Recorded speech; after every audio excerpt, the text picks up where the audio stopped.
يا اهلا وسهلا بيكم، عاملين ايه؟ يا رب كلكم تكونوا بخير. الفيديو بتاعنا بقى لعشاق الحوادق والعشاق المخللات والعشاق الفسيخ والرنجة والاكلات اللي هي الايه اللي من الاخر دي. طبعا احنا بيجيلنا نفس كده ان احنا عايزين حاجة حادقة، عايزين حاجة نظبط بيها نسلط بيها طولنا كده، اللي هي حاجة حلوة. المهم يا جماعة، احنا جبنا شوية كده من السردين، حوالي 2 كيلو مثلا، على حسب بقى انتوا بتخللوا تجيبوا كمية قد ايه. تمام.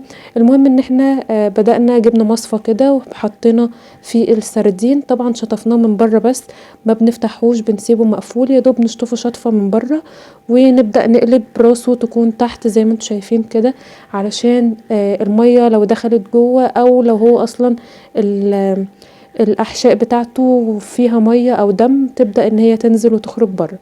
الخلطة بقى بتاعتنا، جبنا معلقة صغيرة من الكركم وعليها كيس من الملح، وهنحط كمان معلقة كبيرة من الشطة، ومعلقة صغيرة يعني معلقتين من الشطة، ومعلقة صغيرة من البابريكا، وهنحط كمان معلقة كبيرة من السكر. حطينا للسكر علشان يحفظوا اطول فترة ممكنة معايا. تمام. عايزة اقول لكم ان احنا يعني بنخلل السردين والبسارية مثلا، وبعد التخليل بنبدأ ان احنا خلاص نظبطها بقى في بطرمانات كده، نحط عليها شوية زيت وليمون، ان احنا دي تفضل معانا طول السنة ونقدر ناكل منها في اي وقت. طبعا نفسنا بتروح لها فبنقدر ناكلها، او مثلا كل يوم جمعة مع الفطار نقدر ان احنا ناكل الاكلة بتاعتنا دي. طبعا احنا كنا حاطين السردين بيتصفى، بعد ما يتصفى كمان هطلع واحدة واحدة كده قبل ما اخلله، هنشفه بالمنديل علشان اضمن ان هو يكون ناشف مفهوش اي سوائل خالص. طبعا بتكوني مجهزة بقى بطرمان او علبة كبيرة، او نقول ايه، دردل او اي حاجة عندك تقدر تشيل الكمية بتاعة السمك بتاعك. وطبعا اول حاجة بنبدأ فيها ان احنا بنجيب كيس كبير يكون نضيف ويكون شفاف. نبدأ ان احنا نحط فيه كده رشة من الخلطة بتاعتنا اللي عملناها، ونبدأ بقى نحط جوه راس كل واحدة واحدة الخلطة كده علشان يبدأ يتخلل معايا. بصوا، بنحط الخلطة عن طريق الراس بس، نفتح كده من الخياشيم مرة من الناحية دي ومرة من الناحية دي، وهو كده خلاص اتبل. وبنحط كمان رشة بين كل سمكية والتانية، ونقدر ان احنا يعني نبدرها كده علشان تكون متخللة. بنسيبه قد ايه؟ بنسيبه حوالي من 10 ل15 يوم، وده بيرجع لحجم السمكية بتاعتك.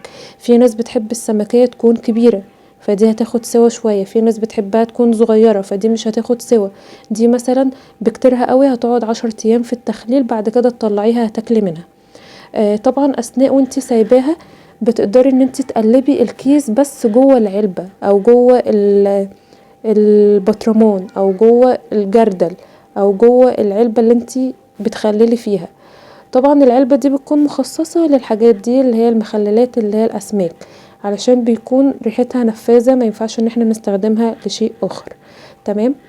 احنا هنا اهو بدأنا نحط بين كل سمكية والتانية رشة كده بسيطة، وكمان بنحشيها بالخلطة بتاعتها علشان تكون متخللة ونقدر ان احنا ناكلها بعد كده طعمها حلو. طبعا الملح بتظبطيه بحيث ان هو ما يبقاش حادق معاكي. لو احدقت بتكون للأسف مشكلة، يعني مش هتكون لطيفة بالنسبة للكل ان هو ياكل حاجة حادقة قوي، لان الحاجات دي برضو بنكون حذرين واحنا بناكلها. لكن لما بتظبطي الملح ان هو يكون معتدل، تمام، نقدر نظبط برضو حاجة جنبه تكون حادقة تظبط الدنيا. بصوا هنا خلاص بدأنا اهو الكمية بتاعتنا قربت تخلص الحمد لله.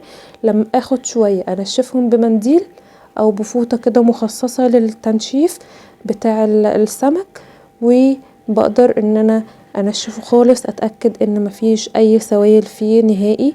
وبين كل سمكية والتانية تحطي التوابل بتاعتك وتظبطيها بالشكل ده. طبعا نفس الخلطة دي يا جماعة احنا بنحطها برضو في البسارية، وبنحطها كمان في الفسيخ. طبعا احنا كنا خللنا الفسيخ قبل كده مع بعض، هحطلكوا برضو اللينك بتاعه تحت في صندوق الوصف. الاكلات دي بقى احنا بنحبها بقى في العيد الصغير، وبنحبها في اي وقت من السنه يعني. وشم النسيم دي حاجات يعني، شم النسيم والعيد الصغير اللي هو عيد الفطر المبارك ده بتكون اكلات رسميه 100%. انما باقي الايام بقى وباقي الاوقات دي بتكون حاجه مزاجيه بقى على حسب ما احنا نفسنا رايحه ليها ولا لا. تمام. زي ما قلتلكوا بنحفظها في التلاجة.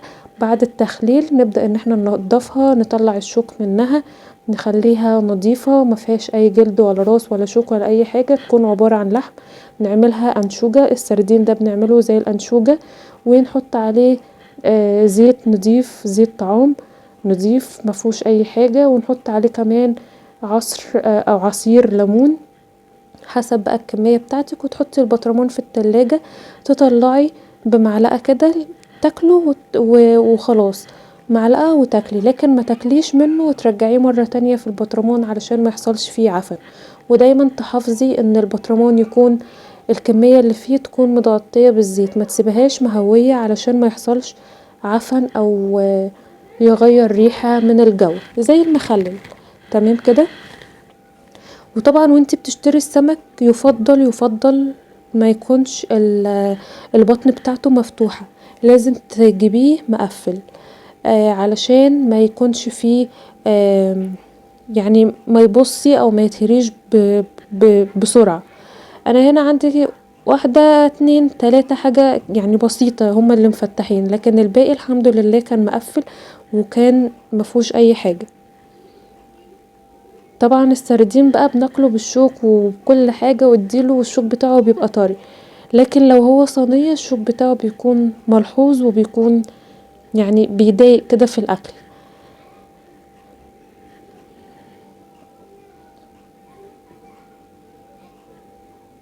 انا هنا سبت يا جماعة السردين بتاعي حوالي من 10 ل15 يوم بس، واثناء ال10 او ال15 يوم دول كنت بفتح العلبة بتاعتي وبقلبه كل شوية، بقلب الكيس. طبعا هو بيبدأ كمان يطلع مية، فانا بسيبه زي ما هو، يدوب بفتح العلبة بس وبقلب الكيس بحيث ان اللي كان تحت يبقى فوق واللي فوق كان تحت، بس علشان اضمن ان كل حتة في السمك يكون استوى. وطبعا بيتحط في مكان ضلمة ومقفول عليه كويس جدا جدا جدا.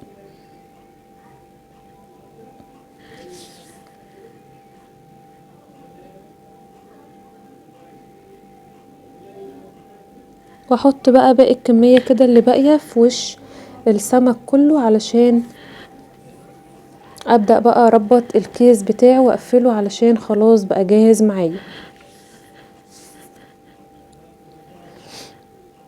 بالشكل ده. وتبدأي بقى تطلعي الهوا منه وتظبطيه كده بالشكل ده، تطلعي منه الهوا وتقفلي كويس جدا جدا جدا.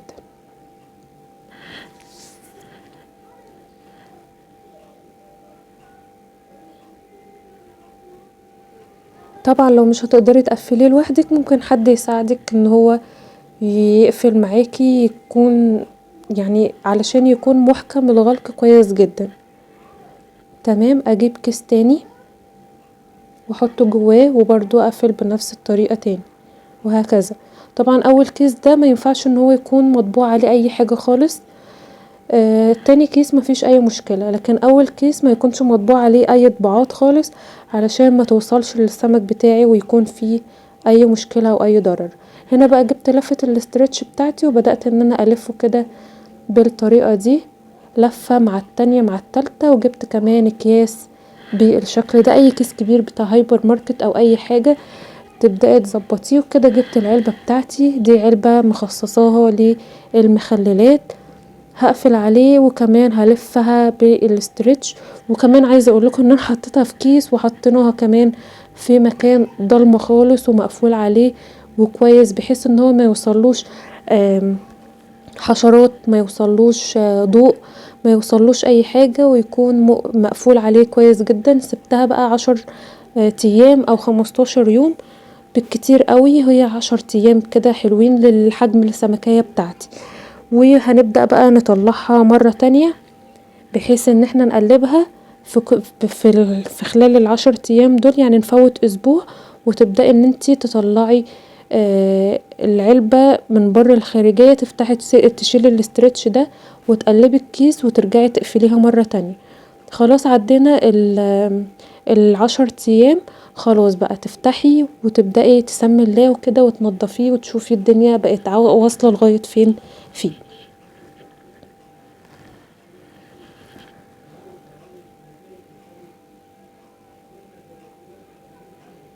يلا بينا بقى نسمي الله ونفتح العلبة بتاعتنا.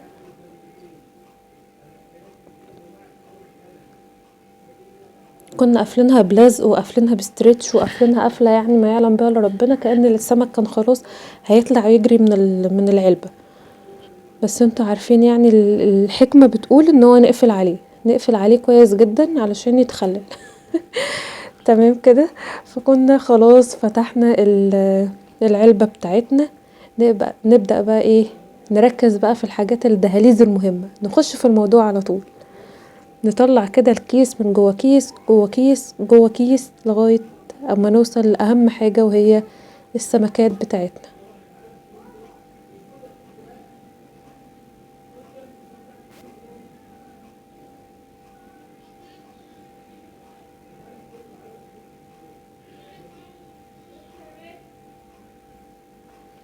طبعا انا في بداية الفيديو كنت سبتلكوا صوت كارما بنت اختي وهي بتقولكوا تيتا هتعمل لكم طريقة الفسيخ.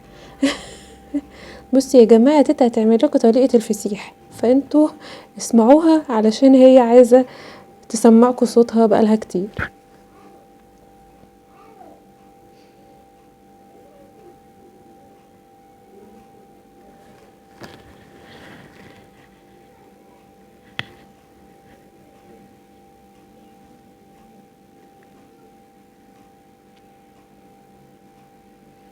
كده خلاص وصلنا لأهم خطوة يا جماعة، والآن مع المفاجأة الكبرى.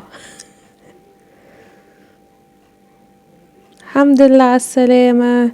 دي أول سمكية معانا. الله الله الله الله الله على الجمال والحلاوة. شايفين الجمال والطعامة؟ كهرمان والله يا جماعة. يعني بصوا بقى الحمار بتاعه من جوه يخليك عايزة ان انتي خلاص بقى هتبدأي تاكلي كده وانتي واقفة من غير بقى ولا عيش ولا اي كلام ولا ترابيزة سفرة، الكلام ده شكليات يعني.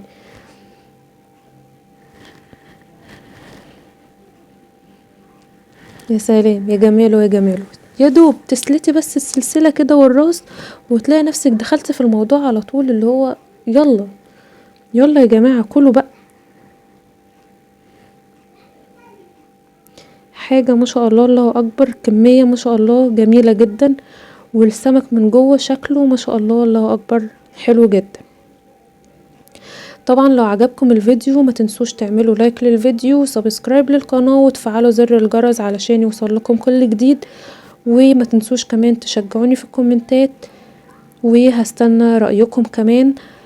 شكرا لكم على حسن المتابعة، واستنوني الفيديو اللي جاي هكون عاملة معاكم فيديوهات كتيرة مختلفة، وتقدروا تكتبولي تحت في الكومنتات عايزين الفيديو ايه يكون الجاي نعمله مع بعض.